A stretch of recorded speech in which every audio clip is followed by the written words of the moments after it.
Canlar selamlar. Ben Age of Tactics. Sıfırdan başlıyoruz serisinin 11. videosunda sizlerleyim arkadaşlar. Birlikte sıfırdan başladığımız hesapta şu anda kaç milyon olduk? 25 milyon kadar olduk dostlarım. Bildiğiniz gibi sunucu birleşimi süreçleri falan oldu. O yüzden videonun biraz gecikeceğini söylemiştim. Videoyu biraz beklemiş bulunduk fakat şimdi yine tekrar birlikteyiz. Bir önceki videodan bu yana gücümüz bir hayli yükseldi. Bu detaylardan birazdan bahsedeceğim nasıl yükseldiğine dair. Bu videoda vali sürecimden mızrak birliği için yapacağımız geliştirmelerden ve videonun sonunda da Doruk arenasında savaşarak bitireceğim. Herkes T7 açtı ama yine de Doruk arenasında biz bir şeklimizi koyalım, gösterelim. Kiros gelmedi bildiğiniz gibi. Kiros geldiğinde daha da etkili olacağız zaten. Öncelikle sizlere bu hesapta katıldığım geçmiş bir KVK raporunu göstermek istiyorum arkadaşlar. Videoyu bir iki hafta önce çekmiştim. Şöyle bir geçelim videoya. Son girdiğimiz KVK savaşının raporunu sizlerle beraber incelemek istiyorum arkadaşlar. Savaşı kazandık. 328. server olarak 325. server'ı kazandık. Herkesi tebrik ediyorum. Çok güzel bir savaştı bu arada. 376.000 zayiat verdim çünkü bir kale sıfırlama olayına girdim arkadaşlar.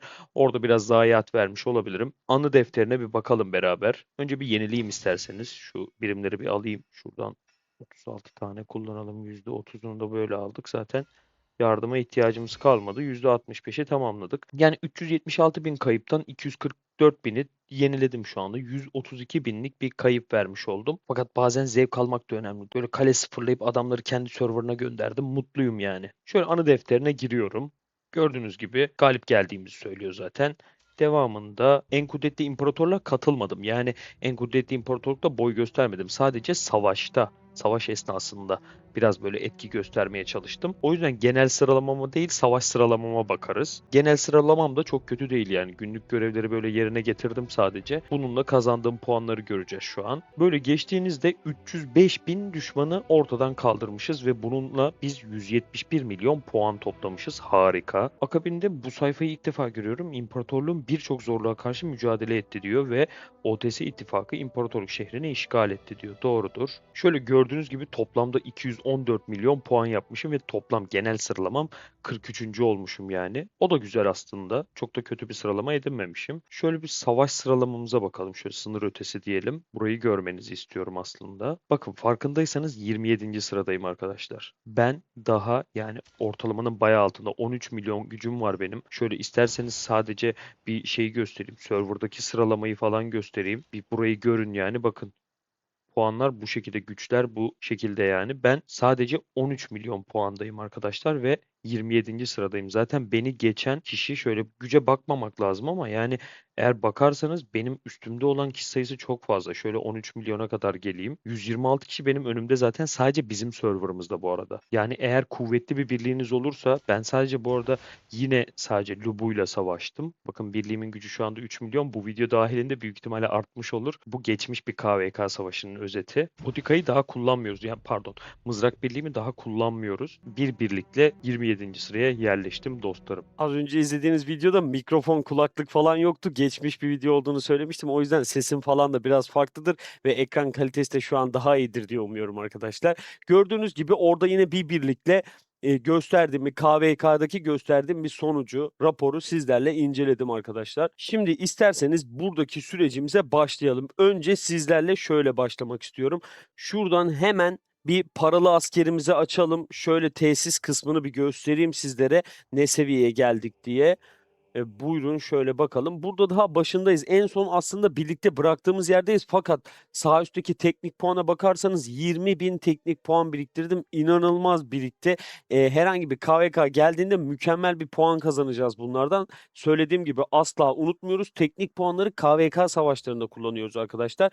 Ve yine onu da hemen araya sokayım. Teknik puanla beraber buradaki şuradaki içgörü puanlarını da yine KVK'da kullanıyoruz. Bunlar bize KVK savaşının son gününde, güç artımı gününde inanılmaz puan veriyor arkadaşlar. Şimdi şöyle geldim. Buradan şunu gösterecektim aslında. Bakın 2 tane paralı askerim var benim şu anda. Burada üçüncüyü açabilmem için artık şunları 28 yapmam gerekiyor. Zaten ikisi kaldı sadece. Onları da şöyle göstereyim. Şurada 1 saatlik bir süre kalmış. Hatta şöyle hızlandırabilirim. Çok da önemli değil. Yanlış şeyi hızlandırdım, pardon. Şöyle yapayım. Bunu da 28 yapmış olduk, ve geriye okçu kaldı. En son okçuyu yapıyorum abi bildiğiniz gibi.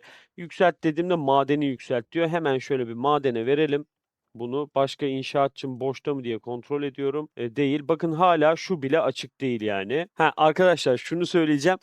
248 doruk görüyorsunuz hesapta. Bunu nasıl aldım, neden aldım? Hemen size açıklayayım.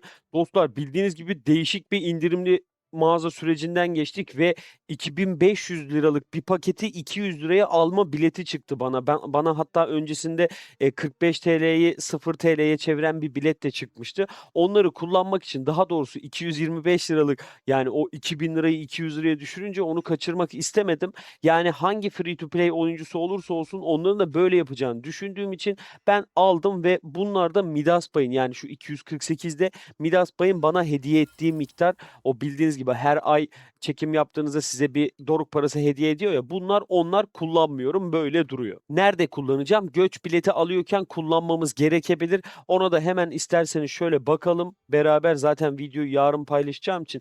Bakın 4 tane bilete ihtiyacım var benim ve elimde 3 biletim var. Yani bir tane çekmem gerekiyor diyor. Beni seçkinlere atmış. Buranın böyle skalası var mı? Beni seçkinlerin arasına atmış. Zaten seçkinlerde olacağım da belliydi yani. Hani öncü kadar kötü değilizdir. Belki usta çıkabilirdik ama seçkinde çıkmamız güzel dostlarım. Rahat rahat göç edebilir hale gelmiş oluyoruz aslında. Çünkü üst sıralarda oldukça aslında limitimiz, yani kota limitleri azalıyor ve göç etmekte zorlanabiliriz. Bir yandan da gücümün bu şekilde düşük olması iyi oldu. Yükseltmedim çünkü bildiğiniz gibi gücünüzün çıktığı en yüksek noktaya göre sizden göç bileti ihtiyacı duyuyor. Neyse, biz konumuza devam edelim arkadaşlar. Şimdi geliyorum paralı asker kampına. Paralı asker işe al diyoruz.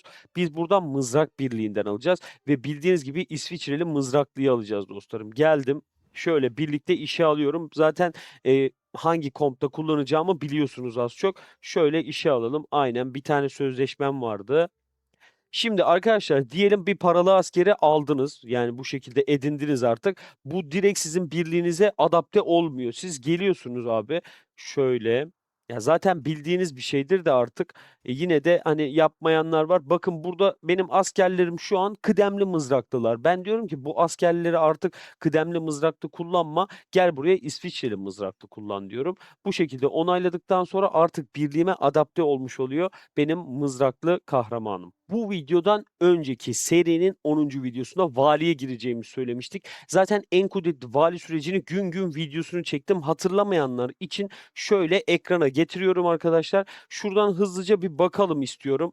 Ya başlangıçta kaç puandık, ne durumdaydık, sonucumuz ne oldu gibisinden.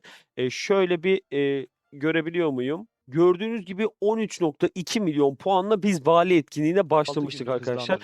Şuranın sesini şöyle bir kapatayım bir saniye. Bu video en kudretli vali videom. Şurada görebilirsiniz, en kudretli vali birincilik rehberi diye paylaşmıştım. Burada zaten bizim yaşadığımız, yani bu hesapta yaptım bu vali etkinliğini. Tüm süreci görebilirsiniz arkadaşlar. Burası birinci günde şu anda. Şurada şöyle ayrımlar yaptım. Bu arada bakın, vali hesaplayıcıyı anlatıyorum. Şurada görünüyor. İkinci gün MGE, üçüncü gün zaten hepsine geçiş, dördüncü gün, beşinci gün, altıncı gün diye gidiyor işte böyle. Konuşamadım. Şurada hemen sonuçlar kısmına geliyorum. Bakın şurada sonuçları görüyorsunuz. Şöyle açtım burayı. Bakın 21.8 milyona kadar çıkmışım. Sadece vali etkinliğinde dahil olarak ve envanterimdeki her şeyi kullandım dostlar. Yani o vali etkinliğinde her şeyimi kullandım. Çünkü biliyorsunuz Ramses'i almak istiyordum. Ramses de bu arada sadece, yani kenara koyup ilerleyen süreçte 3. birlik yapacağımdan emin olduğum için edinmek istiyordum arkadaşlar. Ben yine en kudretli vali sürecinden sonra birikimlerimi yapmaya devam ettim. Çünkü artık yani valide değil, Ramses'e edindim artık. Vali etkinliklerinde değil, en kudretli imparatorluklarda kullanmayı düşünüyorum. KVK'larda kullanmayı düşünüyorum yani. Tüm envanterdeki hızlandırıcıları, işte birikimlerimi falan. Neden böyle söylüyorum arkadaşlar? Çünkü imparatorluk parasına ihtiyacım var. Ne yapacağım imparatorluk parasıyla? Kiros gelecek. Kiros'u 5'lemeye çalışacağım. Ya da ilerleyen süreçte gelecek Vlad için bir bir plan yapmam lazım. İmparatorluk parasını çoğaltmam lazım. Çünkü yani bir kahramanı 5 yıldız yapabilmek için gerçekten ciddi miktarda imparatorluk parasına ihtiyacım oluyor. Şimdi size şunu söylemek istiyorum. Bu bakın free to play bir hesap planı. Yani sizin bu kadar imparatorluk parasına ihtiyacınız olmayabilir ama bence herkesin ihtiyacı var. Neden? Çünkü VIP'yi de geliştirmem gerekiyor. VIP'yi bildiğiniz gibi 12 yapmak hedefimiz. 12 yapacağız ki her hafta oradan 20 sarı kafa imparatorluk parasıyla rahatça alabilelim. Şimdi konumuza geri dönüyorum. Bu arada 20 milyon puana ulaştığımız için vali övgüsü aldık arkadaşlar. Bir ödül veriyor Age of Empires Mobile. Şöyle ekrana getiriyorum. Şurada görebilirsiniz. Ufak bir ödül alıyoruz zaten buradan. Buradan bize 3000 imparatorluk parası da Age of Empires Mobile hediye etmiş oluyor. Her 10.000'de bir veriyor diye hatırlıyorum zaten. Şimdi şöyle sonuçlarımızı görmeye gidelim. Bakın burada 7. günde 12. sıraya gelmişim zaten. Şöyle biraz ileri alıyorum. Aynen. En kudretli vali etkinliğini 4. sırada tamamlayabildim arkadaşlar. Yani biraz zorluydu çünkü herkesin birikimi çok fazlaydı. Bir de bildiğiniz gibi ben free to play hesabım. Tabii ki birinci olmakta hedefimiz ama gördüğünüz gibi 4. olabildik. Buradan 40 tane Ramses, 70 tane Theodora ve 7.000 imparatorluk parası temin edebildik dostlarım. Bu videoyu izlerseniz sizler de en kudretli valide neler yapacağınızı çok rahat bir şekilde biliyor olursunuz ve doğru adımlarla çıkabileceğiniz en yüksek puana ulaşırsınız arkadaşlar. Ben burada ekstra bir şey kullanmıyorum. Elimde ne varsa onları en mantıklı şekilde kullanıyorum sadece. Sonuçlarımız bu şekilde görünüyor. Şöyle ödülleri topladığım anda da böyle bir efekt falan yapmışım. Bam. Şöyle bakıyorum. Aynen gördüğünüz gibi zaten, eski nick'im Geren. Artık direkt nick'imi de Tactics Age of olarak kullanıyorum. Bunu artık resmetmek istedim. Sinan abi hatırlarsınız, yani videoyu izleyenler hatırlar. Yani benim önüme geçmemek için aşırı uğraştı sağ olsun. 5. olmamı istemedi. Ben free to play olduğum için bana destekte bulunmak istedi kendisi. Buradan tekrardan teşekkür ediyorum ona. Sonuçlarımız bu şekildeydi arkadaşlar. Bu kısmı kapatıyorum. Şimdi uzun süredir bakmadım ama yani şu an zaten gücümüz falan da düşük çünkü tekrar birikim yaptık. Şöyle ufaktan bir birikimlerimize de bakalım. Yani en azından şuraya baktığınızda sadece 130 günlük araştırma hızlandırıcımız falan var. Buralara da birlikte birazdan bakarız zaten. Zaten çarkımızda ne var şu an? Mansa Musa var. Çevirecek miyiz? Yani belki 20 çeviririz. Burada imparatorluk parası harcayamayacağım çünkü güzel bir imparatorluk parası biriktirdim. Bunların hepsini Kiros'a saklamayı düşünüyorum. Kiros'u böyle 4 yıldız falan yapmayı düşünüyorum. Elimdeki madalyaları da ona basmayı planlıyorum arkadaşlar. Şimdi Mansa Musa çarkı var. Ben de Mansa Musa kullanacağım diye buna abanmamın anlamı yok. Sizlere zaten yine farklı bir videodan bahsedeceğim ama tüm sezonlar tier list videosunda neler yapacağımızı söylemiştim arkadaşlar. Orayı takip ederseniz bu birlik için, yani mızrak birliği için atacağınız tüm adımlara hakim olursunuz. Çünkü artık ilerleyen sezonlarda hangi kahramanların geleceğini bildiğimiz için hazırlıklı davranabiliyoruz arkadaşlar. Ya uzun zamandır bakmıyorum ama şöyle bir sıralamamıza bakalım arkadaşlar. Güç sıralamasına bakalım kişiselde. Bölgesel genel 81 diyor. Genel totalimiz kaç bizim? Burada görebiliyor muyum? Ya genelde 81. sıradayız ama ya ben artık 30 milyon, 35 milyona kadar olan kişileri rahatlıkla indirebiliyorum. Yani bilinçli oynayınca bu şekilde oluyor galiba. Zaten gördüğünüz gibi burada artık oyunu bırakanlar falan da vardır. Sayımız bir hayli çok. Bayağı da varmış ya cidden. Bir şöyle erdemlere bakalım isterseniz. Erdemlerde ise 26. sıradayım arkadaşlar. Hemen şurada bir yerdeyim. Yani savaşlara katılmadım. Neden katılamadım? Çünkü bu sunucu birleşimi süreci biraz daha 110'daki, yani artık Era 31'deki hesabımla ilgilenmeme sebep oldu. O yüzden burada biraz savaşları aksatmış oldum. Yani tahmin ediyorum katılsaydım da hani 3-4 milyona falan çıkardı. Yine böyle 21. sıralarda falan olurdum yani. Ama biz her zaman söylediğim gibi farazi hiçbir şeyle ilgilenmiyoruz arkadaşlar. Şu an 26. sıradaysak 26. sıradayız. İlerleyen süreçte zaten ben bu sıralamayı yükseltirim. Kilos Birliği ile beraber çok fazla artık savaşlara dahil olmuş olacağım zaten. O zaman da rahat rahat bu puan yükselmiş olacak. Bugün yapacağımız tüm iyileştirmelerden sonra böyle bir Doruk Arenası'nda hani birkaç kapışırız diye düşünüyorum arkadaşlar. Ha bakın bunları da birlikte açalım bari şöyle. 50 tane. Guanyu lazım bildiğiniz gibi 2 tane çıktı abi. 50'de 2. Yine olsun. Geçen 50'de hiç çıkmamıştı. Şöyle 34 tane daha var. Güzel. Guanyu 10'lu almış olduk. Bir de bir tane verdi. Tatlı oldu.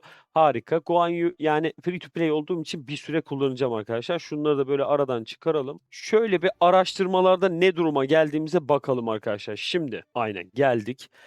Burada şunları yapacağım, mızrakları yapacağım çünkü mızrak birliğine geçiyoruz. Bakın mızrakta geri kaldığım yerler var. Okçuyu hiç yapmayacağım. Okçuyu 3'te bırakıyorum direkt. Bunlar zaten bir günlük. Bunlar hızlı bir şekilde yapılabilir. Şu an yapmama sebebim T7'yi açacağım. Hani ileride T7'yi açmam gerekiyor. Burada ilerleyemediğim için benden üniversite şartı istediği için geldim ben de buradaki mızrağımı tamamladım. Biraz daha kuvvetli bir ilerleme sağlayabilmek adına böyle yaptım arkadaşlar.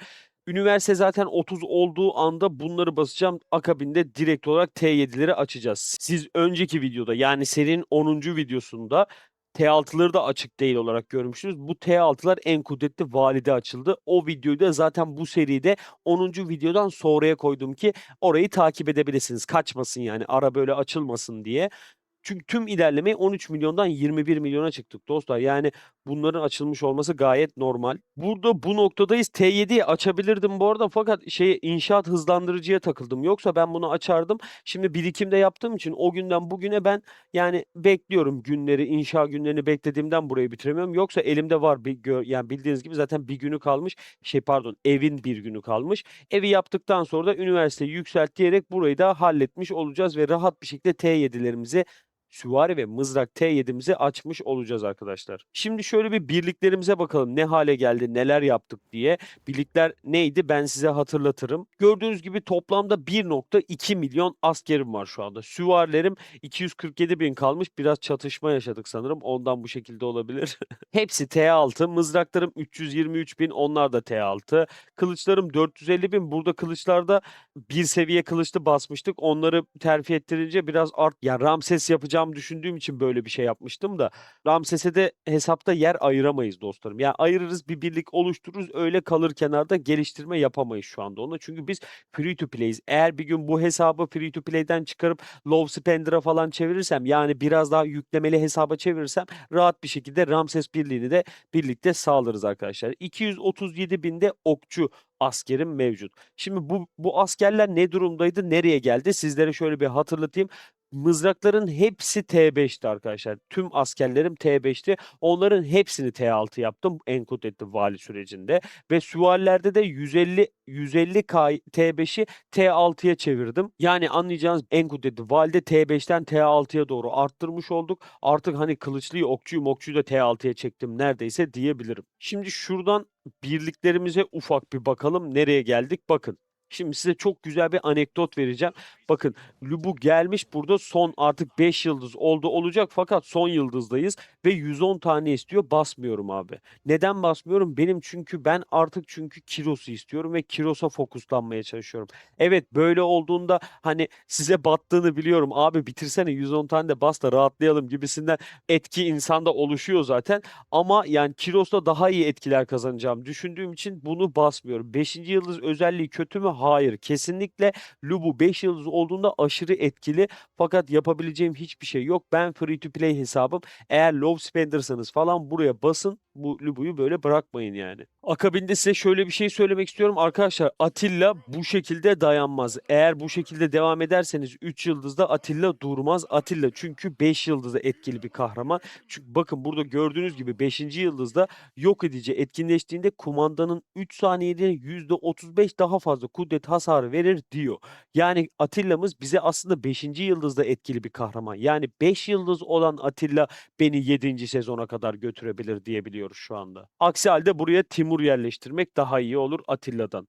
Guan Yu vardı elimizde. Şöyle Guan Yu birlikte 3 yıldız yapabiliyor muyuz? Yok yapamadık. Yetmedi. Çıkanlar da yetmedi. Yapsaydık güzel olurdu. Burada Guan Yu'muz da artık 3 yıldıza ermiş olurdu fakat yapamıyoruz abi. Guan Yu için sarı kafayı hayatta harcamam. Şimdi gelelim yüzüklere. Arkadaşlar kumandanımız olduğu için ve rahat bir şekilde geliştirme yapabildiğimiz için Lubu'nun papatyasını 20 seviyeye kadar getirdik arkadaşlar.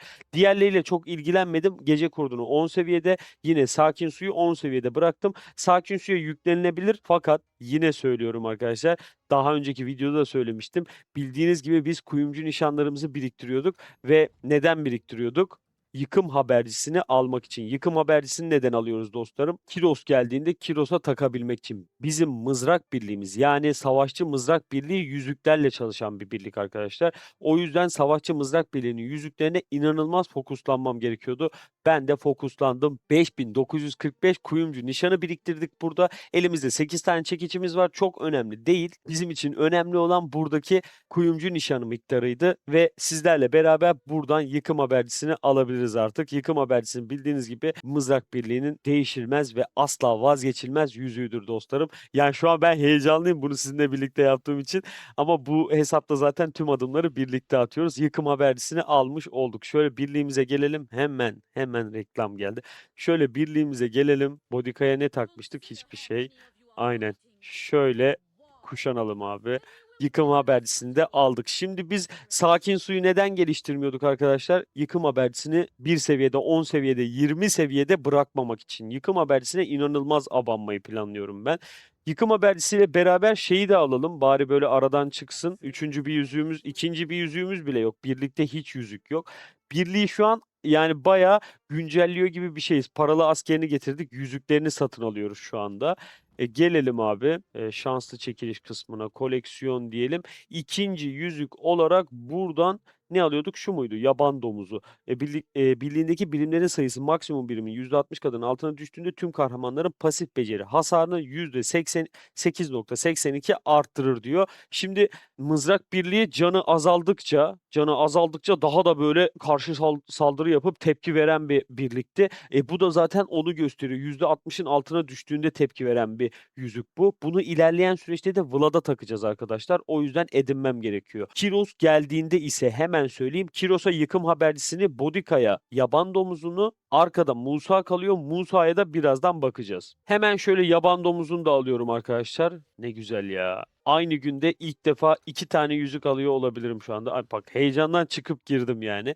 Şimdi Musa da yenileme kahramanı bildiğiniz gibi. Sakin suyu takabiliriz bu arada. Sakin suyu direkt olarak Mızrak Birliği'ni çekebiliriz. Hatta bence çok da mantıklı. Ama bakın burada ne diyor? Alınan hasarı azaltma var. Yani yonca yüzüğüm var mavi yüzüklerden ve de zambak yüzüğüm var. Birliğin birimleri yenileme konusunda ve birlik savunması ve canını arttırıyor. Buraya baktığımda ise bu da birlik saldırısı ve savunmasını arttırıyor. Aslında bence yonca yüzüğü daha mantıklı, çünkü neden? Hem hasar azaltıyor hem de hem saldırıyı hem savunmayı arttıran bir etkisi var birliğe karşı. Neden bana mantıklı geldi ilk aşamada? Çünkü bildiğiniz gibi Mızrak Birliği'nin askerleri hem saldırı hem de savunma konusunda güçlüydü. Şöyle göstereyim hemen size. Hatırlatma olsun hem de. Şuradan mesela ay pardon, buradan değil.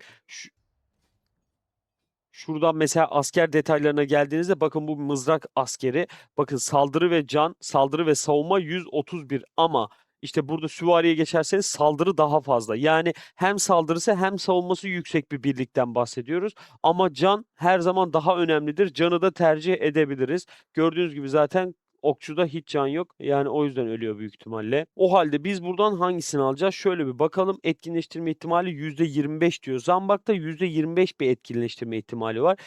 Canı da vermiyor. Ben büyük ihtimalle yonca takarım gibime geliyor. Şöyle sakin suyu da bir tekrar kontrol edeyim. Aynen, zaten sakin suya da baktığınızda hasar azaltma mevcut. Bunun yerine kullanacağım için ben burada yonca yüzüğünü kullanmak bana mantıklı geliyor. Yonca kullanmazsam ne kullanabilirim? Buraya Şahin yüzüğü de kullanılabilir aslında. Yani ben bunun bir planını yapayım, sizlere öyle çıkarayım arkadaşlar. Çünkü yani diğer birliğime yeni bir yüzük almak da istemiyorum. Şu anda 5 tane yüzüğüm var. Totalde 6 yüzükle ben bu işi halletmek istiyorum. Belki sakin suyu, hatta büyük ihtimalle sakin suyu mızrağa çekerim. Ama bu sefer de süvari birliğime kullanacağım yüzüğü belirlemem lazım. Bunu belirledikten sonra size net bir bilgiyle döneyim. Şimdilik bu ikisini almış olalım ve onların üzerine fokuslanalım arkadaşlar. Şöyle, bu arada Enkudetli Valide hangi gündeyiz ve neydeyiz? Birim eğitim günündeyiz. Neyse, yapacak bir şey yok. Bugün biz şeylerimizi yapalım. Yüzük güçlendirmelerimizi de aradan çıkaralım arkadaşlar. Bu arada Ramses aramıza katılmıştı. Ramses'i de aramıza şöyle bir dahil edelim arkadaşlar. Reis, hoş geldin. Uzun zamandır bekliyorduk seni. O da ağır ağır geliyor.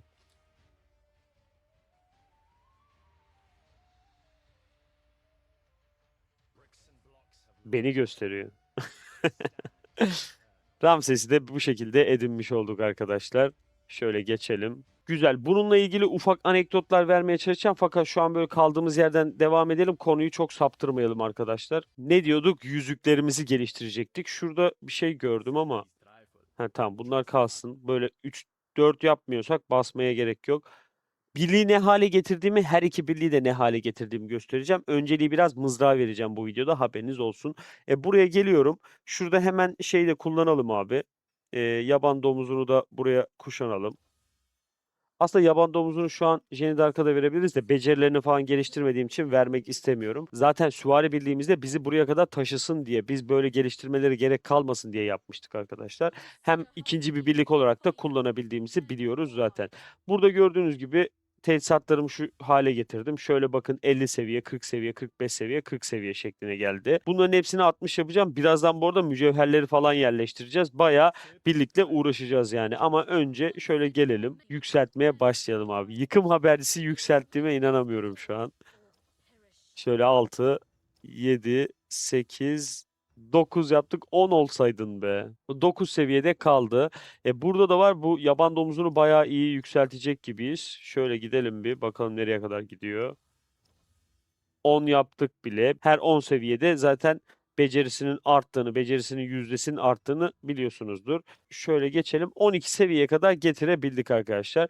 Güzel. Biri 10 seviye, biri 12 seviye gibi oldu. Yani bu iyi bir birikim yaptığımızı gösteriyor bir yandan da. Bu yıkım habercisinin 20, 30 seviye benim hedefim yani abi. Yaban domuzunu zaten 30'larız diye planlıyorum. Üçüncü yüzüğe de birlikte karar vereceğiz demiştik. Canlar, video devam etmeden sizden ufak bir ricam var. Hemen şöyle bir beğen butonuna basalım arkadaşlar. Beğen butonuna basalım ki bizi artık daha fazla insan duyabilsin. Bu arada 750 aboneye kadar geldik arkadaşlar. Hepinize teşekkür ediyorum. 1000 abone sınırımıza çok az kaldı. Geçen gün zaten WhatsApp grubundan da böyle duygusal bir mesaj yolladım herkese. Tekrardan teşekkür ediyorum dostlarım. Beğen butonuna basmayı unutmayalım arkadaşlar. Şimdi bu birlikteki geliştirmeleri yapacağız. Size şurayı göstermek istiyorum dostlarım. Ada taktiklerine 845'e kadar gelebildik. Burada devam edebiliyorum bu arada. Hala yani devam edebilir haldeyim. Gücüm şu anda yeterli gibi duruyor. Yeterli miktarda gücüm var yani. 845'i falan aşabilirim. 800 olmamla bir limiti aştık. Ne limitini aştık? Şöyle göstereyim. Ah pardon, yanlış yere girdim. Şuranın mağazası neredeydi ya? Mağaza nerede? Mağaza. Şimdi 800 olmamla burada artık biz efsanevi, bu neydi? Dönüşüm özü müydü? Değişim özü müydü? Bunu alabilir hale geldik arkadaşlar. Neden önemli? Birliklerimizde eğer böyle teçhizatlarımızda ihtiyacımız olan bir teçhizat varsa onu rahat bir şekilde bir sonraki seviyeye taşıyabilmemiz için bize bir adet o teçhizattan temin ettirebiliyor. Şimdi şuraya bakıyorum. Herhangi bir yerde gösterebilir miyim diye. Şuradan gösterebilirim sanırım. Aynen. Bakın şurada 5 tane var elimde. Şu an elimde bir tane var. Bunu atlatamıyorum ama 5 tane olduğu için takas ederek bu teçhizattan edinebilir. Hemen bu başlığın ikinci yıldız ilerlemesini açabilirim arkadaşlar. Özler bu işe yarıyor. Özler önemli. O yüzden hemen 800 yapmaya gayret edin. 800 yaptıktan sonra rahat, zaten her hafta alıyorsunuz oradan bir tane. Şimdi geldik birliğimizi güçlendirme aşamasına arkadaşlar. Önce bir şeye bakmak istiyorum hemen. Şurada hazinede ne var elimizde diye. Kılıçlar var. Okçu falan var mı? Aynen. Buradan parçalayacaklarımız var dostlar. Hemen parçalamaya başlayalım. Ya ben direkt şöyle söyleyeyim size. Kılıç ve okçu istemiyorum abi. Direkt burayı komple parçalayacağım. Hepsini seçeceğim böyle. Yani belki birer tane Ramses'e ayırırım diyecektim. Hemen ayırayım da bari öyle devam edelim. Şimdi tekrar geldim envantere, hazineye giriyorum dostlar. Burada gördüğünüz gibi az önce parçalayacaktık. Şöyle yapıyorum. Kılıç ve okçuyu seçiyorum. Bunları seçmiyorum asla. Bunlara ihtiyacım. Kalan 37 taneyi birden parçalıyorum. 22.000 teçhizat verdi bana. Burada takılı olanları parçalamıyor. Bildiğiniz gibi bakın, bunlar kaldı şu anda taktıklarım. Ve kalanları da zaten kullanacağız yani. Şöyle envanterde ise arkadaşlar bakın böyle özel taslak sandığım var. Burada hemen mızrağı seçiyorum. 8'de 8 mızrağı yerleştiriyorum abi. Demircimde de artık döverken direkt olarak buradan mızraklıları seçiyorum ve beni hiç uğraştırmadan direkt olarak mızraklı teçhizatı veriyor. Görüyorsunuz burada bayağı bir sandıklarımı falan biriktirdim. Sizi bekledim. İnanılmaz sandık var elimde. Bunları şeyde açacağım. Kiros'un çarkını çeviriyorken açacağım ki orada işte imparatorluk parası ihtiyacımız olacak. O zaman böyle toplu bir bir şekilde açmış oluruz. Hem de bir bakalım belki 500'e mi çıkacak, 1000 adede mi çıkacak, kaça çıkacaksa bakarız. Tekrar tahmin ede açarız işte. Envantere gelmişken şöyle envanteri ufaktan bir inceleyelim. 427 tane efsanevi beceri parşömenimiz birikti arkadaşlar. 164 tane de destansı beceri parşömenimiz var. Bunları zaten az önce kullandık. Maviyi kullanmadık sadece. Mavi yüzük alırsak bunları da kullanırız. 84 tane madalyamız mevcut. Güzel kalsın kenarda. Bakın Ramses'i 40 tane almıştık. Onuyla Ramses'i açtım. 30 tane kaldı. Aşağıda şu madalya kısmını geçiyorum. Biraz daha aşağı indiğimde gördüğünüz gibi 88 tane kalsedonum var. Kalsedonum var ama benim tabii ki ham demire de ihtiyacım var. Ham demirlerim de 8981'e ulaşmış. 3442 tane içgörü puanım var. 250 tane şimşek kristali, 59 tane magma kristali, işte 89 tane meteorit, 572 tane binek düdüğü biriktirmişiz. Dostlar, binekleri size zaten WhatsApp grubundan bildirmiştim. Yani WhatsApp grubumuzda olan arkadaşlar için söylüyorum. Binekleri birlikte açacağız arkadaşlar. Canlı yayın açacağım. Toplu bir şekilde dahil olacağız ve herkesin bineklerini düzeltme ortamı yaratacağız. Böyle keyifli bir 4-5 saatlik canlı yayın düşünüyorum. Herkes böyle bineklerini toparladıkça girip çıkabilir ya da öğrenmek için dahil olabilirsiniz. Ben bunları orada açacağım arkadaşlar. Canlı yayın tarihini zaten herkese duyururum ben. YouTube'dan da bildiririm, WhatsApp topluluğumuzdan da bildiririm. Şimdi birliğimize geri geldik. Şöyle birlik ekranından açayım. Şu şekilde. Aynen. Şimdi sizlere söylediğim gibi önce hepsini 60 yapmaya çalışıyoruz demiştik. Hatta 40 demiştim. 40'ları yaptım zaten. Bir 60'a çekelim. Ben burayı biraz hızlandırarak geçeceğim. Haberiniz olsun. 60 yapıyorum zaten hepsini arkadaşlar. Ben hepsini 60 olmaya da bilir bu arada ama yeteceğini düşündüm ama belki sadece Bodika'dakiler 60 olur. Fark etmez ya. 60 olsun da. Yani yavaş yavaş zaten ilerliyoruz. Şu kısmı da yapalım. Bilek dağıtmış olsun. Arkadaşlar tekrar söylüyorum. Bakın kaskım 2 yıldız, bileğim 1 yıldız, zırhım 2 yıldız ve ayakkabım 2 yıldız. Bu ilerleme düzenini hep bu şekilde yapacağımızı söylemiştim sizlere. 2-1-2-2 şeklinde yapacağız. Zaten önceki Lubu birliğime bakarsak da şuradan hemen göstereyim. Mesela 2-1-2-2. Guanyo'ya bakıyorum 2-1-2-2 görüyorsunuz. 2-1-2-2 yıldızlar hep bu şekilde. Bakın ben bu şey demiyorum. Tesisatları böyle bırakın bir daha hiç yıldız basmayın demiyorum. Bu benim ikinci birliğim. Lubu birliği. Bunu bu şekilde yaptım. Şimdi geleceğim. Bodika'yı da yani mızrak birliğimi de önce 2-1-2-2 seviyesine getireceğim. Daha sonra ilerlememizi zaten şahit olacağız, göreceğiz. Şeyleri arttırmaya, yıldızları arttırmaya devam edeceğiz. Buradaki tesisatların hepsini ben 4 yıldız istiyorum. Yani hep öyle isteriz. Ne isteyeceğiz başka? Şöyle geliyorum. Tesisatlarımız bitti bu arada. Kullandım. Ya bu kadar yapabildik. O kadar da beklediğim gibi uçmadı yani. Bodika'daki yıldız seviyelerine bakmışız zaten. Musa'ya şöyle bakalım. Yapabileceğimiz bir şey var mı? Kask bu şekilde. Ha bakın burayı açabiliyorum zırhını. Şöyle hemen açayım. Şuraya da bir tane daha şöyle bakın göstereyim. Sonraki kademe diyorsunuz. Bir tane kullan diyorsunuz. Bu şekilde bir tane tesisat elde ediyorsunuz ve ilerleme sağlayabiliyorsunuz dostlarım. Şöyle takas edelim. Bir sonraki seviye diyelim. Bir tanesini açalım. Diğerini de sonra açarız. Buradan da bir birim kapasitesi elde etmiş olduk. Şimdi birim kapasitesi var. Birim kapasitesi var. Öldürme oranı var. Hangisi önemli? Ben birim kapasitesi diye düşünüyorum. Şöyle 2 tane verdim buraya abi. Bodika'da bir şey kalmış mıydı diye tekrar kontrol ediyorum. Bakın sadece şöyle bir sonraki seviyeyi açma hali var. Yani bunu açacağım bırakacağım 60 seviye yaptıktan sonra. Bunlarda da yine aynı şekilde öyle. Şöyle bir süslemelere bir bakalım. Ne yaptık diye bir bakalım arkadaşlar. Bakın gördüğünüz gibi cesaret özellikle bir bineğimiz var. Fakat strateji zırh. Yani burada kudret zırh olsun istiyoruz biz. Bodika'da, Kiros'ta, Mansa Musa'da hepsinde bunu istiyoruz. Yani kudretli zırh olmasını istiyoruz. Bu birlikte hasar veren kahramanlara cesaret özelliği şart arkadaşlar. Süslemeye bakıyorum. Elimizde bir tane kan borcu vardı zaten. Jenny de arkada diğerini taktık. Bakın istediğimiz aslında böyle bir şey. Kudret zırh, cesaret mis gibi. Jenny Dark hasar da verebiliyor.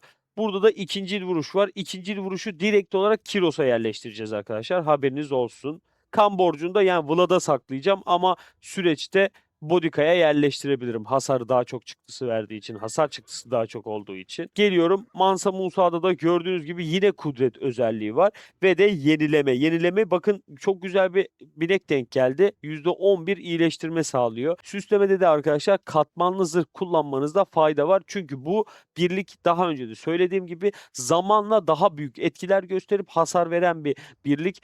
Burada da katman zırhın söylediği gibi savaşa girdikten sonra her 3 saniyede bir birliğin aldığı hasarı 1,15 azaltır. En fazla 3 kez birikebilir. Yani 3 saniyede bir azaltmaya devam ediyor ve birikiyor. Yani biriktikten sonra zaten şöyle güçlendirirseniz, eğer güçlendir dersek şuraları görebiliyor muyuz? Yani sarı yaptığımız düşünürsek 2,13'e kadar getirebiliyoruz. 3 kere de birikiyordu. %6'ya kadar çıkıyor yani bu. Şunu da yapalım bari. Bu birlik dışarıda mı? Süper. Bu ücretsizdi zaten. Şunları da gerçekleştirmiş olalım. Süsleme kısmına geliyorum arkadaşlar. Şöyle ikinci vuruşta başlamak istiyorum. Güçlendir diyorum. Nitelik dağıt. Şunu bir dağıtalım. 2 tane mi dağıttım yanlışlıkla? Nasıl oldu o? Tamam, neyse, yapacak bir şey yok. Yapacaktım zaten. Şimdi şöyle bir güçlendirmeye başlayalım abi, birliğimizi bir tık. Bunu 20 yapıp diğerini de 20 yapmak istiyorum. Önceliğim 20-20 yapmak. O yeter gibi ya sanki. Hızlı gitmeye başladı ama. Şöyle 20 yaptık. 20 yaptıktan sonra bizden 20 tane rafine demir istiyor. Onu da geliştirelim. Sonraki seviye açılsın. Gördüğünüz gibi süslememiz 2 seviye olmuş oldu. Şimdi bu süslemeden çıkıyorum. Şu süslemeye geçiyorum. Güçlendir diyorum. Niteliklerini dağıtmışız zaten. Arkadaşlar şimdi nitelik dağıtma kısmı biraz ihtimale bağlı, fakat bu kısım kesin sonuç veriyor ya. Ben önceliği buraya vermeye çalışıyorum. Yani örnek veriyorum, 40 seviye yapıyorum, mor yapıyorum. 60 seviye yapıyorum, sarıya çekmeye çalışıyorum gibi gibi yani. Şu an hani plan böyle değil ama öyle yapacağım. Yine burada 20 tane kullanıyoruz. Bunu da 2 seviye yapmış olduk.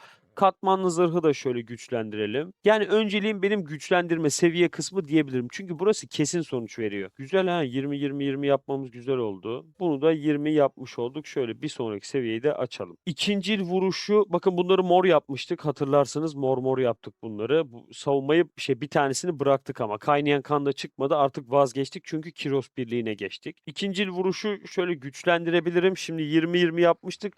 Becerilerimiz de gayet iyi. Şöyle bunu bir birlikte mor yapmaya çalışalım arkadaşlar. Şöyle yeniden dağıt diyelim. Boş geçti. Yine mi boş geçti? Abicim ne yapıyorsun? Hadi.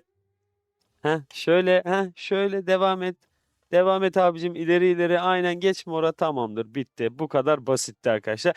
Böyle yaparak geçirebiliyorsunuz. Şimdi şöyle geliyorum. İkinci vuruşu mor yaptım. Bari kan borcunu da yapayım. Ya mora çekelim en azından. 20 seviye yaptığımızda çekeceğimi söylemiştim ya. Şöyle nitelikleri dağıt diyelim, yetmeyebilir ama yani şansımız yaver de gidebilir. Bence direkt 4 artı hepsi ileri. Hadi abi. Hah, tamam.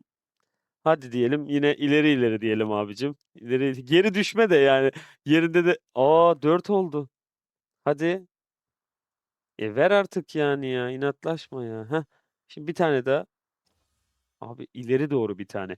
2 ileri hakkım kaldı şu an.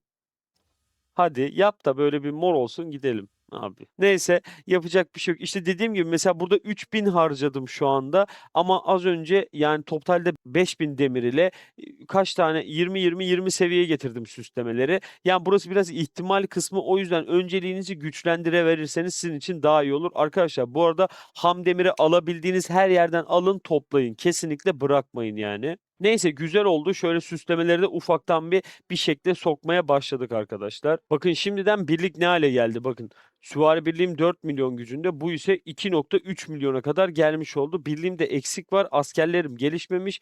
69 seviye kahramanım var ve yıldızlara çok önem verilmemiş bir birlikten bahsediyoruz. Şimdiden etkili bir hal almaya başladı. Becerilere basmıyorum. Neden basmıyorum arkadaşlar? Kiros geldiğinde parşömenlerimi komple Kiros'a harcamak için basmıyorum. Önce elimizdeki mücevherleri bir açalım. Şuraya geldim. 11 tane mor vardı elimizde. Bunları şöyle morla başlayalım abi. Kudret var mı? 2 tane kudret var. Can var mı? Yok. Can biraz üzdü. Olsun. Geldik şimdi, 18 tane mavi var. Buradan bol can çıkacak gibime geliyor. Hiç yok. Hiç çıkmadı abi. Can istiyoruz ya, çıkmaz. 39 tane yeşil açıyorum. 4 tane can çıktı. Yine kötü. Can bayağı az çıktı ya. Şunları da açalım şöyle. Cana bakıyorum. Bakın yine az çıktı. Yani 32 tane çıkan, 23 tane çıkan şeyler var. Can 12 tane çıkıyor. Kudret ne alemde? 15. Olsun, tamam, uygundur. Ben hemen mücevherleri birleştireyim isterseniz, ya da birlikte de birleştirebiliriz. Burada şöyle bir şansımız var. Onu değerlendirelim istiyorum. Arkadaşlar geldik Bodika'ya. Buraya geldik. Şuradan can gemini yerleştirdim diyelim. Bir tane daha var mı? Şurada. Şunu da yerleştirdim. Biz böyle bir ne yerleştirmemiz gerektiğini göstermiş olalım arkadaşlar. Şöyle kudretleri de buraya aktardım. Zırha geliyorum. Pasif beceri şu mu? Aynen. 3 tane de pasif beceri yerleştireceğim buraya. 60 seviye olduğu için 3. boşluk da açılmış arkadaşlar. Şöyle açtım. Burada da 3 boşluğum var. Kaskımıza can takmıştık. Bileğimize kudret. Zırhımıza pasif. Böyle atasözü gibi yazdık. Güzel.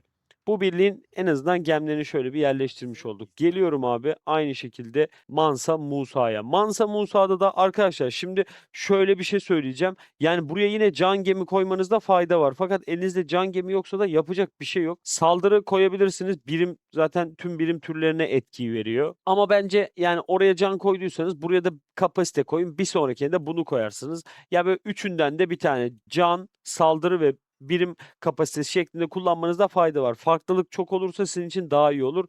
Daha rahat bir şekilde mücevher geliştirebilirsiniz. Ben kapasite koyacağım. Kapasiteyi yerleştiriyorum şöyle. Buraya yine kudret koymak zorundayız. Yapacak bir şey yok. Mızrak birliğim bu arada süvarinin önüne geçtiğinde süvarideki kudretleri alabilirim arkadaşlar.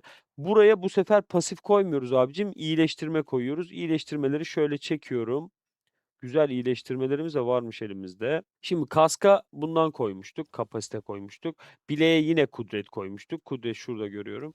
Bu şekilde sıralamış oldum. Geldim Jenny Dark'a. Jenny Dark'a mücevherleri yerleştirmeden önce buradaki mücevherleri bir geliştirmek istiyorum. Şöyle mücevherlerde bildiğiniz gibi şöyle hızlı birleştir kısmı vardı. Biz önce mücevherleri geliştirelim. Bakın şöyle bir hızlandırma ekranı getirmişlerdi. Şöyle bir tane birleştirip bunu direkt sarı yapabiliyorum. Gördüğünüz gibi Mansa Musa'ya %3 yenileme etkisi kazandırmış olduk. Şu an 60 seviye yaptığımda bu kutu ve bu kutu boş kalmış olacak. Elimde şöyle yenileme var mı diye bakıyorum daha fazla. Bakın bir tane mor var. Güzel abi. Bir tane de mavi var. Yerleştiririz. Rahat rahat gider. Şimdi bunları sarı yaptık ama kudretleri bu şekilde sarı yapamayız. Bilginiz olsun. Birazdan zaten anlarsınız. Şimdi ikisinde farklı olanlarla başladım. Bunda iyileştirmeyi, bunda da pasife bakacağım direkt. Bakın pasifte herhangi bir geliştirme vermiyor. Elimde ne var diye bakıyorum. Şurada 20 tane var aslında. Şöyle hızlı birleştir deyince ne oluyor? Burada bayağı birleştirme de yapabiliyorum kullanmadan. Yani burada şöyle bir şey tercih edebilirsiniz arkadaşlar. Mesela şimdi ben onları birleştirdim. 11 tane benim yeşil gemim olmuş oldu. Yeşilleri de işte mavi yapıyorum. Buradan 3 tane de mavi çıkacak elime. Şöyle hemen hızlıca yapayım. Adetler az olduğu için rahat bir şekilde yapabilirim zaten. Şimdi 3 tane de mavi geçirmiş olduk. Şöyle 4 tane mavi olmuş oldu. Mavileri de birleştirdim diyelim. Bir tane birleştirebiliyorum. Elime baktığınızda benim şu an bir tane mor fazladan kaldı ve elimde bir tane de mavi kalmış oldu, değil mi? Doğru muyuz abi? Şimdi bakın şöyle bir şey yapabiliriz. Aynen şunu bir çıkarıyorum. Ayakkabıdakini çıkardım mı? Şuraya geldim. Burada 3 tane vardı. Abicim buradan bir tanesini şöyle arttırıyorum. Bakın bir tane sarı var artık. Buraya da gelirsiniz. Artık şu maviyi kullanırsınız. En azından bir tane geliştirme ileri gitmiş olursunuz arkadaşlar. Bu şekilde yapabilirsiniz yani. Can gemilerine geliyorum. Şöyle hızlı birleştir diyorum. Maviye kadar mı çıkıyor? Maviye kadar çıkıyorsa sıkıntı. Mora da çıkıyormuş. Güzel. Mor mor yapmış olduk. Burada daha yapabiliyor muyum öyle bir şey? Sanırım yapamıyorum. Bu da yeşil kalmış oldu. Kudretlere geliyorum. Burada bir geliştirme vermiyor zaten. Burada kudreti geliştiriyorum hemen. Şöyle mora kadar çıkardı. Süper oldu abi. Aynen. Bakın gördüğünüz gibi gemlerimizi de bu şekilde yerleştirmiş bulunduk. Şimdi şöyle bir çıktım buraya geliyorum abi. Burada yapabileceğim bir şey varsa onları sağlayayım. Şurada bir birleştirme görüyorum. Kapasiteyi de mora çekmiş olduk. Mükemmel. Bunlar böyle kaldı maalesef kalacak gibi. Şurayı da sanırım mavi yapıyoruz. Bunu da maviye çektik. Şurada bir mor geliyor. Aynen. Güzel. Bu geliştirme ekranı gerçekten süper oldu abi. Fakat burada şöyle bir aksaklık var. Bakın buradaki kudretleri buraya kullanamadım mesela. Burada da kudrete ihtiyacım vardı. Zaten mormuş. Ama elimde mesela kaç tane var şu an? Dışarıda var mı hiç kudret? Yani buraya eğer gerekiyorsa diğer birliklere taktıklarınızı göstermiyor. Bakın mesela şunları göstermiyor. Lubu'da da mor mor kullanıyorum. Bunları göremiyorsunuz. Buraya aktarmıyor yani hızlı birleştirme ekranına. Mücevherleri bitirdiysem geldim Jenny arkada şöyle elimde kalanları kullanmak istiyorum arkadaşlar. Şunu kesinlikle kullanacağım. Hatta şunu da kullanacağım. Bu yükseltiliyorsa şuraya da takacağım için önce bir şunu takayım. Nerede? Şurada. İşle diyelim. Önce şunu şöyle bir hızlı birleştir diyelim. Mora kadar getirdi. Bunu da yapabiliyor muyuz? Güzel. Abi harika. Mavi yapıyoruz. Güzel. Şöyle geldim. Kudret gemi kalmadı diye düşünüyorum. Kalmadıysa şu tüm kahramanların niteliklerinden devam abi. Şurada da bir tane görüyorum. Bunu hemen hızlı birleştir yapalım. Mor yapalım. Süper. Abi böyle biriktirince böyle oluyor işte. Ya takır takır hemen mora çekiyorum. Aşırı mutluyum şu anda. Şunu işledim. Mora çıkar mı? Çıkmadı. Olsun. Mavi de olur. Buraya da yine pasif gemlerden takmam gerekiyor. Elimde var mı diye bakıyorum. Böyle seviyesi önemsiz. Hani kullanabileceğim. Bak şunlar var. Şöyle 2 tane lazımdı. 2 tane var zaten. Güzel. Gemlerimizi de bu şekilde yerleştirmiş olduk. Ha burada şey yeşil de varmış. Pardon. Yeşilleri kullanayım direkt. Tamam. Gem düzenimiz de bu şekilde olacak arkadaşlar. Mızrak birliğinde. Becerileri geliştirmiyorduk. Yıldızları arttırmayayım. Yani gerek yok şu an. Herhangi bir çünkü 5 yıldıza çıkmıyor. 3'ten 5'e etki gösteriyor demiştik. Şimdi yapmadığımız bir şey kalmadı diye hatırlıyorum arkadaşlar. Biz şu hale geldik şu anda. İki birliğimizde burada karşınızda. Şimdi bunlarla bir Doruk arenasına girelim. Bodika'yı bu arada bir yıldız yapacağım. Bir yıldız olarak kullanmak istiyorum. Çünkü şuradaki %25 oranı almak istiyorum. Yani verimliliktir abi. 8 tane madalya harcayacağız büyük ihtimalle ona ama yapacak hiçbir şey yok. Şöyle düşünüyorum yapacağımız başka bir şey kaldı mı? Birliğe etki gösterecek herhangi bir şey yapabilir miyiz diye sanırım yok gibi arkadaşlar. Beraber gelelim bir Doruk arenasına girelim arkadaşlar. Şimdi Doruk arenasına geldim. Benim 25 milyon gücüm var. 10 tane de hakkım var abi. Geldim burada hangisine dalalım? Şöyle biraz gözüme kestirdiklerime dalacağım. Mesela şuna bir atlayalım olur mu? Bakın burada arkadaş kılıç birliğine biraz fokuslanmış. Leonidas yapmış. Okçuyu yapmış. Hepsinin bu arada şeylerini açmış. Paralı askerlerini falan açmış. Buna bir saldıralım. 33 ile başlayalım şöyle bir. Deneyelim yani şansımızı. Bizim birliğimiz de şu şekilde. Sadece şu bakın burada paralı askerim etkin değil. Hemen düzeltiyorum arkadaşlar. Şurada dizilimlere geliyorum. Aynen şu an düzeldi ama buraya yanlış birliği koydu. Şimdi benim birlik düzenim de bu şekilde. Şurada da hemen mevcutu kullan dedim. Aynen. Bakın gördüğünüz gibi Lubum 124 bin birime sahip. Bodycam da ilerleyen süreçte o şekilde olacaktır zaten. Geldim burada. Ha, seçtiğimiz adam hala burada mı? Gitmiş. Buradan yeni bir tane seçelim. Şöyle Towns'a bakalım. Bu biraz bizi aşar abi. Gördüğünüz gibi zaten hepsi 7 seviye. Şöyle buraya bakalım. Burası alt seviye. Bunu çok rahat indiririz. Deneyelim isterseniz. Zaten 10 hakkımız var. İndirebileceğimizi düşünüyorum yani. Şöyle bir hızlıca izleyelim. Burayı beklemeye gerek yok. Şöyle hemen sağ üstten bastım abi. Gördüğünüz gibi kazandık bunu. Şöyle bir savaş raporuna bakmak istiyorum ama şu ayrıntılar kısmından böyle bir incelemeyi açtım. Dostlar gördüğünüz gibi benim Lubum 367 bin birim öldürmüş. Yenileme yok. Asker kaybı yok. Lub'u o kadar hızlı öldürmüş ki bu birliklere vakit kalmamış. Askerlerinin ölmesine vakti kalmamış. Tabii Bodica da desteklemiş onu. Bodica biraz sırtlanmış. Buradan biraz asker kaybı vermiş ve 27 bin yenileme yapmış arkadaşlar. 27 bin yenileme. 120 bin de birim almış rakibimizden. Bakın burada da gördüğünüz gibi yani ben daha yeni yaptığım birlik. Burada Richard görüyorsunuz. Aynı seviyede asker öldürmüş her ikisi de. Ama Lubumuz burada ciddi bir etki farkı gösteriyor arkadaşlar. Şimdi devam edelim. Şöyle biraz daha zorlaştırmaya çalışacağım. Şu kimmiş mesela? Bunlar 7 seviye. Yani bu bizi indirebilir. Burada bir muallaktayım. Çünkü yani 7 seviye askeri olup 118 binde olması biraz garibime gitti. Saldırayım. Bir deneyelim yani denemekte fayda var. Bunu şöyle 3x'te değil de biraz daha yavaş izleyelim. Şahit olalım. Hadi. Şöyle 2x'te izleyelim abi. Yok ya burayı biz alamayız. Çok zorlar. 7 seviye birlik olması zaten aradaki farkı ciddi seviye getiriyor. Ama bakın Bodica nasıl dayanıyor görüyor musunuz arkadaşlar? Sona kadar kaldı. Hemen bu savaşın raporunu da şöyle ufak bir inceleyelim istiyorum. Artık sizler de bu savaş raporlarını inceleme konusuna alışın bu arada. Şuradan bakıyorduk. Bakın gördüğünüz gibi yine Lubum iyi bir birlik katletmiş. Şu ortadan kaldırma mı?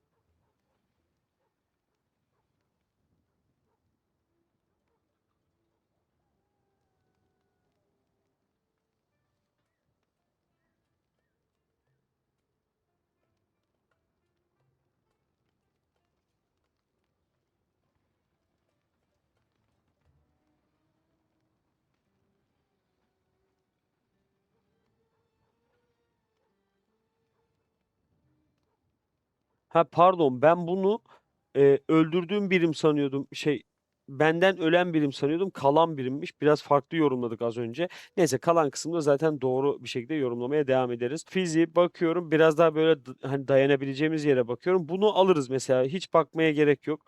Burayı çok rahat bir şekilde alacağımız siz de görüyorsunuzdur zaten. Siz de böyle bir ekran görürseniz saldırın yani. Sasha'yı geçelim. Şu ekranı yenileyim. Burada çok saldırabileceğimiz tip yok. Yani denemek için şunu böyle göze kestirdim. 7 seviye bir süvarisi var. Yani 7 seviye süvarisi olması çok riskli bizim için ama deneyelim. Yani bir kaybımız yok. Burada bizim de sonuçta 6 seviye süvarimiz var. Şöyle bir deneyelim şansımız abi. İzleyelim beraber. Şuradan 1x'e çekiyorum. Bakın arkadaş yüklemeli bir oyuncu belli ki. Şöyle 1x'e çekip ağır bir şekilde izleyebiliriz. Aynen. Ama zaten benim süvari düşerse biz bu fight'ı kazanamayız. Onun süvari bayağı şu an 89.000'de biz burayı alamayız abi. Ve bak şey de var, mızrak da devam ediyor yani onun. Güzel olsun. Yani iyi bile durduğumuzu düşünüyorum ben. Şu an 2 birliğim ben. O 4 birlik gibi. Benim bu 2 birliğim çöp birlikler yani. Olsun. Şöyle bir bakıyorum. Bu raporu da beraber inceleyelim arkadaşlar. Bakın 302 bin asker ortadan kaldırmışım. Onun lübusu 345 bin kaldırmış. Yani lübuları baş başa koysak iyi bir fight olurmuş aslında. Fakat onun Leonidas biraz baskın kalmış. Okçusu falan da var. Ya bu şekilde yenmiş. Yani azıcık daha ben böyle güçlendirmiş olsaydım birliklerimi ben de öne çıkabilirmişim bu arada. Arkadaşlar şimdi mesela böyle yeniliyoruz gibi görünüyor ama ya bunlar farkındaysanız 30-35 milyon gücünde insanlar. İstersen şöyle gelin 25 milyona saldırayım. Bunu almama ihtimalim yok benim. Bak direkt şöyle yapayım. Bunlar basit kalıyor yani bana. Şöyle sonuçlandırıyorum abi. Direkt sonucu görelim. Aynen. Raporda bakalım rapordaki farktan anlarsınız zaten bu arada. Burada puan kasmak istemiyorum şu an. O yüzden size göstermek için yapıyorum bunu. Bakın gördüğünüz gibi yani bu şekilde sonuçlanıyor. Rahat bir şekilde devam edebiliyorum. Bakın arkadaşlar Miyamoto falan da var ama yani bilgi biraz önde olmuş oluyor bu noktada. Bu biraz yüksek 37 bin. Şöyle 29 binlik bir hesap gördüm mesela. Şuna bir saldıralım arkadaşlar.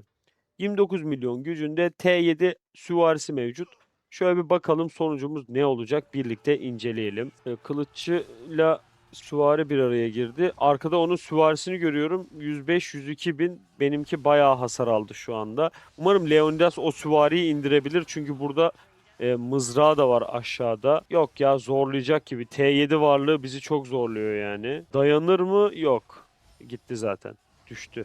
Ya T7'ye aslında şimdi T7 açacağım ha. Şuradan bir bakayım T7'me ne kadar süreç kaldı. Abi işte oyun böyle insanı sinirlendiriyor ya. Şimdi T7 açacağım hemen şak diye ya. T7 için biraz ciddi bir vakit var arkadaşlar. Bir sonraki videoda tekrar Doruk'ta deneriz. Şimdi şöyle biraz daha dengi dengine bakalım. Ya ama şunun garantisini verebilirim. 6 seviye olup da yenemeyeceğim kişi yok şu an yani. Askerleri 6 seviye olduğu takdirde alamayacağımız isim yok şu an. Çünkü birliğimiz gerçekten kuvvetli. Böyle boş bir birlik oluşturmadık yani. Şöyle direkt geçiyorum. Bunlar çünkü basit oluyor. Şöyle daha denk gelirsem şuradan mesela bir tane. Aa bak bu zorlayabilir işte. Buna bir bakalım abi.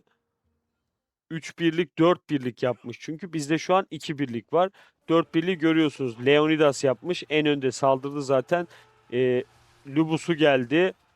Miyamoto var. Hannibal var. Böyle bir bakalım. Sonucu şöyle hemen hızlandırayım sizin için. Gördüğünüz gibi indirmiş bulunduk. Şöyle Esparbo'ya bakalım bir. Bakın onun da Lubus'u iyiymiş bu arada. Miyamoto'su da iyi can almış ama gerisi çok dayanamamışlar abi. Esparbo'yu tekrar görüyoruz. Şöyle bir de saldıralım abi. Burada böyle güzel şeyler yapmış. T7 birliği de var.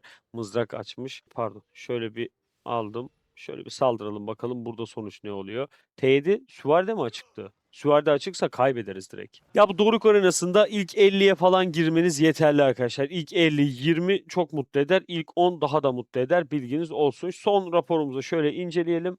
Burada gördüğünüz gibi mızrakta zaten biraz etkin kalmış. Karışık bir dizilim yaptığı çok belli. Bakın çok fazla hasar çıkarmamış birlikler.